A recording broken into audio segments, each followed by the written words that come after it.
ಯೋऽन्तಃ ಪ್ರವಿಶ್ಯ ಮಮ ವಾಚಮಿಮಾಂ ಪ್ರಸುಪ್ತಾಂ ಸಂಜೀವಯತ್ಯ किल शक्तिधरस्वधाम्ना अन्यांशस्तचरणश्रवणत्वगादीन् प्राणान् नमो भगवते पुरुषाय तुभ्यं. हरि ओಂ. ಹಯಗ್ರೀವ ಹಯಗ್ರೀವ ಹಯಗ್ರೀವ. ಸಾಮಾನ್ಯವಾಗಿ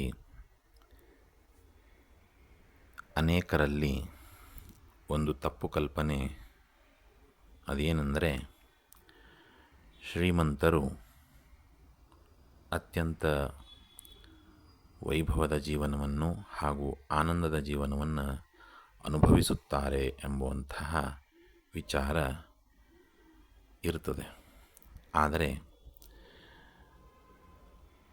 ಶ್ರೀಮಂತರು ಅನೇಕ ಕಾರಣಗಳಿಂದ ತಮ್ಮದೇ ಆದ ಒಂದು ಸಮಸ್ಯೆಯಲ್ಲಿರುತ್ತಾರೆ ಅನ್ನೋದನ್ನು ನಮಗೆ ಶಾಸ್ತ್ರ ತಿಳಿಸಿಕೊಡುತ್ತದೆ. ಅದೇ ಇಂದಿನ ಸುವಿಚಾರ. ಅದು ಹೀಗಿದೆ: ಪಶ್ಯಾಮಿ ಧನಿನಾಂ ಕ್ಲೇಶಂ ಲುಬ್ಧಾನಾಂ ಅಜಿತಾತ್ಮನಾಂ ಭಯಾದ ಅಲಬ್ಧ ನಿದ್ರಾಣಾಂ ಸರ್ವತೋ ಅಭಿಶಂಕಿನಾಂ ರಾಜತಶ್ಚೋರತಃ ಶತ್ರೋಃ ಸ್ವಜನಾತ್ ಪಶುಪಕ್ಷಿತಃ ಅರ್ಥಿಭ್ಯಃ ಕಾಲತಃ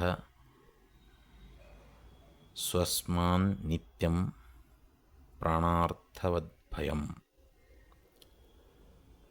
ಅಂದರೆ, ಲೋಭಿಗಳು ಮತ್ತು ಇಂದ್ರಿಯಗಳಿಗೆ ವಶರಾದ ಶ್ರೀಮಂತರ ದುಃಖವನ್ನಂತೂ ನಾನು ನೋಡುತ್ತಾ ಇರುತ್ತೇನೆ. ಭಯದಿಂದಾಗಿ ಅವರಿಗೆ ನಿದ್ದೆಯೇ ಬರುವುದಿಲ್ಲ. ಅವರಿಗೆ ಎಲ್ಲರ ಮೇಲೂ ಸಂದೇಹವೇ ಇರುತ್ತದೆ. ಜೀವನ ಮತ್ತು ಧನದ ಲೋಭಿಯಾದವನು ರಾಜ, ಕಳ್ಳ, ಶತ್ರು, ಸ್ವಜನರು, ಪಶುಪಕ್ಷಿ, ಯಾಚಕ ಮತ್ತು ಕಾಲ ಇವುಗಳಿಗೆ ಯಾವತ್ತೂ ಹೆದರುತ್ತಾ ಇರುತ್ತಾನೆ.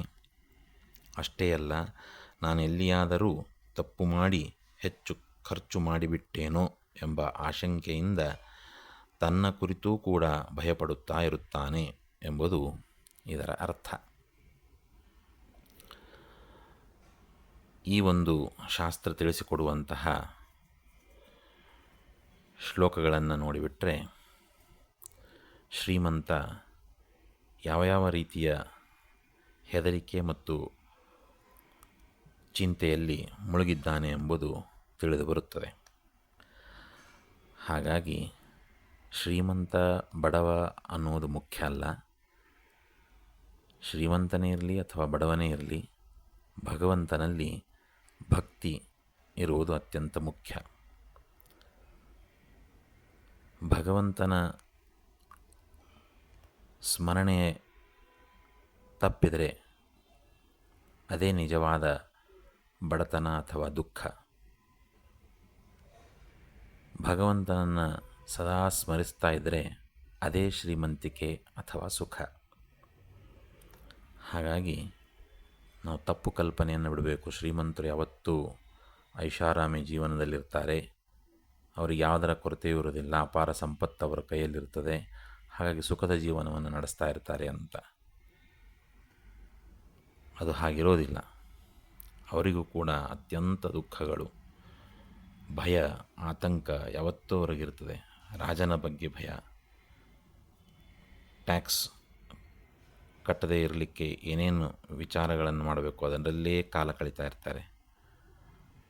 ಕಳ್ಳರಿಂದಾಗಿ ಭಯ, ಶತ್ರುಗಳಿಂದಾಗಿ ಭಯ, ಸ್ವಜನರಿಂದಾಗಿ ಭಯ, ತಮ್ಮವರೇ ಯಾವಾಗ ಹೊಡೆದು ಸಂಪತ್ತನ್ನು ತೆಗೆದುಕೊಳ್ತಾರೋ ಅನ್ನುವಂಥ ಭಯ ಅವರಿಗಿರ್ತದೆ. ಯಾಚಕರ ಭಯ, ಕಾಲನ ಭಯ ಅಂತೂ ಇದ್ದೇ ಇರ್ತದೆ. ಹೀಗೆ ಎಲ್ಲ ಭಯಗಳನ್ನು ಶಾಸ್ತ್ರ ಪಟ್ಟಿ ಮಾಡಿಕೊಟ್ಟಿದೆ. ಈ ಎಲ್ಲ ಭಯಗಳಿಂದ ನಿದ್ದೆಯೇ ಅವರಿಗೆ ಬರೋದಿಲ್ಲ, ಸರಿಯಾದ ನಿದ್ರೆ ಮಾಡೋದಿಲ್ಲ. ಅದರದೇ ಬಡವ ನಿಶ್ಚಿಂತೆಯಾಗಿ ನಿದ್ರೆ ಮಾಡ್ತಾನೆ. ಯಾವತ್ತೂ ಯಾವುದೇ ರೀತಿಯ ಇಂಥ ಭಯಗಳಿಂದ ಅವನು ದೂರವಾಗಿರ್ತಾನೆ ಅಂತ ನಾವು ಕಾಣ್ತೇವೆ. ಒಟ್ಟಿನಲ್ಲಿ ಹೇಳೋದಾದರೆ ಶ್ರೀಮಂತಿಕೆ ಅಥವಾ ಬಡತನ ಅನ್ನುವಂಥದ್ದು ಮುಖ್ಯ ಅಲ್ಲ. ಎಂಥದ್ದೇ ಸ್ಥಿತಿ ಇರಲಿ, ಮನುಷ್ಯ ಭಗವಂತನನ್ನು ಸ್ಮರಣೆ ಮಾಡಬೇಕು.